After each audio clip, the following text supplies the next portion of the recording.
Final race on the programme then at Happy Valley on a Wednesday night. We finish off with a Class 3. This is race number 9 over the extended mile. The 1650 is the trip, headed by Duckett's Groves, who's finished last on his 2 starts so far. Makes his first trip to Happy Valley. On the other hand, Delightful Lau made a winning debut of a course and distance at nearly 60 to 1. Tony Cruz and Derek Lung combined. Top scores a 3-time winner here over the 1200 metres. We've got Tangmere comes up in class on a hat-trick as well. His last 2 wins, course and distance. Zach Burton from barrier number 1.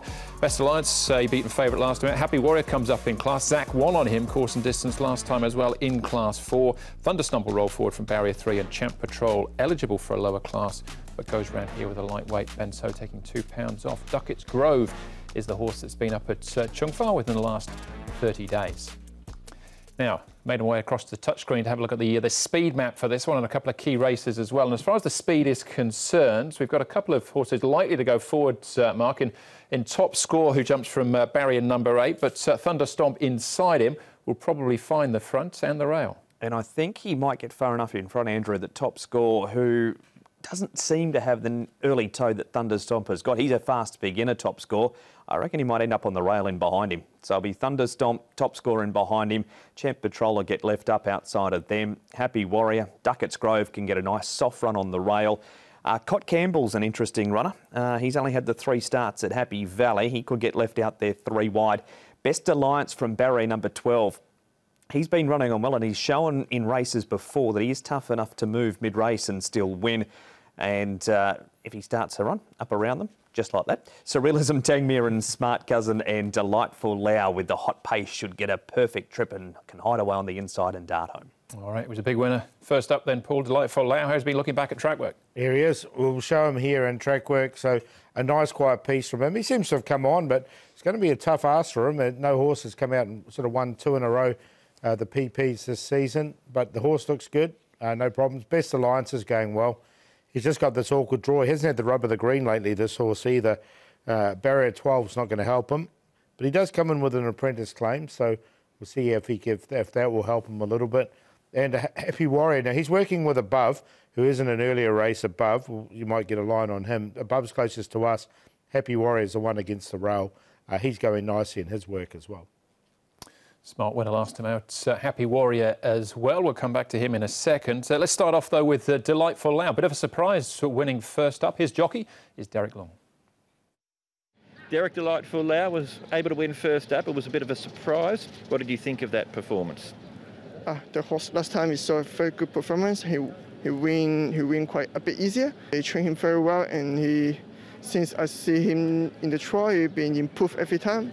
And I hope I can win again for this stable. When you rode him that night as well, when you asked him for his effort, he looked like he responded pretty quickly. Yes, well, he's a big horse, but he has very well balanced and good acceleration. And last time we just get a clear one last 200, and he just flying home, and hope he can keep the same form. He's still a colt. What's his mannerisms? What's his personality like from what you could judge about him? Oh, he's quite professional. I mean, yes, he's very professional for the first one already, and hope this time he can keep the same thing.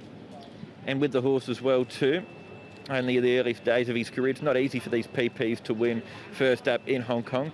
Does he give you the feel of a horse with good ability? Yes, of course. As you say, it's hard to win the first up, and they train him very good, and the horse, the form is coming very quick. You can see at the trial, he's been improved every time. So it's pretty good win last time, and I hope this time he even improve more. If he has done, it'd be hard to beat, Paul. With hindsight, the trials weren't that bad going into the race, but the market didn't like him at all. No, he was a big price, wasn't he? He did get a sort of run through. He had to change direction slightly, had the momentum and went away and won again. It's a big ask to win 2 in a row. If he does win again on Wednesday night, he's a really good horse here in Hong Kong. I'm not so sure if he can win 2 in a row. So main rivals are then maybe starting off with Tangmere, I suppose, is the logical place to start. He's on a bit of a roll. He does come up in class, though, but Zach Burton really seems to have worked him out of late. Can he do it again, Mark? I've got him in for second. I'm going to stick with Delightful Lau. He's just such a big horse. I don't think that extra weight's going to worry him too much, and he's going to get a similar run. Tangmere's going to get a good trip too from the inside gate. He's only placed once up in Class 3. That was the only thing you could find against him looking through the form, because his last two, Paul, he's been very, very good. Yeah, look, he took a while to settle here, but he's now won these 2 races, and I think he can go on with it. I'm going to stick with him to see if he can do the hat-trick. All right, and just again, that was Jack Wong, took the tumble out the back, took a couple of knocks, but he was okay.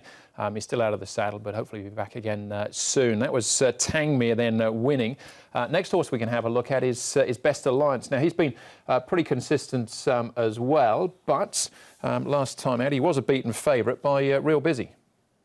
Yeah, and look, you can see him coming through the middle there. He's got barrier 12. He does come in with a really light weight with an apprentice claim. It's going to have to be a good ride from Alfred Chan from out there, but he's got the ability, so I didn't want to leave him out. I've got him in the numbers.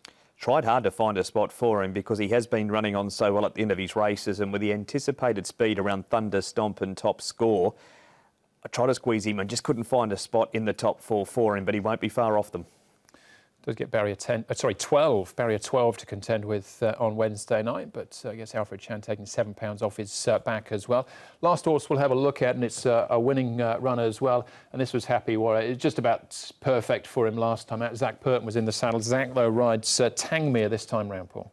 Yeah, look, I think he'll get the best run too, Happy Warrior, so I've got a spot for him. Last start winner, he's in form, and he should get a really nice run, so he's a different chance for me there, mate. He hasn't raced badly up in grade either, Paul, up into Class 3. He's been there about 4 times. He has run a 4th and a 5th, and he wasn't too far behind the money in those 4ths and 5ths, so the jump in class shouldn't worry him too much. Yeah, I thought it was quite cosy in the end there from Happy Warrior. You can see Zach just hands and heels and even sits up for the last couple of strides. Zach has obviously got a booking elsewhere, but I still give him a big chance as well. Tangmere is, in actual fact, our favourite, Paul, to win again. Are you with him? Yeah, I am. I think he can. He took a little while to settle here, but now he has. He's been winning, and his 2 wins have been most impressive. Zach does stick with him, and he's got barrier 1. He's on top to beat Best Alliance. We'll give him a chance. He's just got this wide draw to overcome. Happy Warrior should get the best run in the race. He's in there for 3rd. And Top Score, I think he's just going to be on this pace. He won't lead. He might sit just in behind it. And I think he's a horse who's been running really consistent this season in this grade. So 6, 7, 9 and 3. Yeah, found a spot for Top Score in the top 4 as well. Gone the 2 on top to beat 6, 5 and 3. We know how hard it is for horses to go back-to-back and win here. He's just such a big unit that win on debut, he should have learnt so much from that. In his last little bit of that race, he savaged the line well. He's going to get a soft run again. He's up in weight. Derek long rides for Tony Cruz. I think he's good enough to overcome it. Tangmere up into Class 3 looking for the hat-trick. Can't leave out Surrealism over the 1650. Ran 7th behind Acclaim Light last time, but was running on at the end. And Top Score, as long as he doesn't get engaged in a speed battle with Thunderstomp, if he can drop in behind him, he was only run over late in the race last time. Ended up running 5th, but he wasn't too far off them. 2, 6, 5 and 3. Yeah, I've included Delightful Lau. It's not going to be easy for him, but didn't want to leave him out at all. Happy Warrior for me to go in again. Right, as we head into the stats for the meeting, and who we're looking at here, Paul, Neil Callan, and his excellent record so far. Yeah, so you're having a look at all the horses that he's riding in this particular meeting. He's ridden them 35 times for 8 wins, 3 seconds and 3 thirds. So the horses he's on, he knows well and he gets on really well with. Junzi in the first is one of those. So I just thought we'd highlight him, Junzi. I think he's working really well leading it, and he's going to be a bit of overs, I think, in the first race. All right, which probably leads us into the best bets. And we're going to see Junzi's name appear again in a moment, are we, Paul? Yeah, I threw him in as a long shot, actually, on the back of those stats. But my best is going to be Smart Leader. Joe Moreira jump aboard. He should get a perfect run from barrier 2. He's had a really good trial. It's a good blowout. And I think he can get his opportunity here at Happy Valley. So he's the best, and Junzi, the long shot there. Neil Callan aboard. He knows the horse pretty well. 3-time winner in Class 4. He's now in Class 5. And we'll do the play in Smart Leaders a race along with Namjong Singhs and Star Luck in a QQP. It is Happy Tango, race 4, number 9. He's come a long way in his last couple of starts, Happy Tango. He ran 8th at Happy Valley 3 starts ago. Since then, he's run 4th behind Voyage Star, beaten 4 and kicked well, and then sustained that run to be 2nd behind Hero Time. Bundle of Delight, no fantastic show. If he can cope with coming back in ground of the 1200, he'll go your race at odds. And the play, race 7, 1, 4, 8 and 12. Throw them in a Q and a QP. for giving the hurry up then, Mark. Some Street Somewhere, my best to get it early here. Race number, it will be favourite, good draw, looks like he's perfectly positioned. Daily Beauty coming down in trip, so that's the question mark. Switching to Happy Valley as well, but he'll be a decent price. Charity Wings, Homemade, who caught the eye last time out, and Some Street Somewhere, the QQP in race number 2. All right, that tidies up Happy Valley. Back to Sha Tin, back to a normal programme. I think it's Sunday back at Sha Tin this week, Mark. It is indeed, and yet another 10 races coming up there. There's a bit of a bonus in the Triple Trio. Yes, I think it was, Paul. Yeah, there's a little extra bit there going in. It wasn't one on Saturday, so looking forward to the races there. Should be a really good meeting. All right, we've still got Group 1 action to come up at the end of the month as well. More on that maybe tomorrow night, but that's the show. Thanks for watching on behalf of Mark, Paul and the rest of the team. Hope we see you at Happy Valley on Wednesday night. We will be racing to win.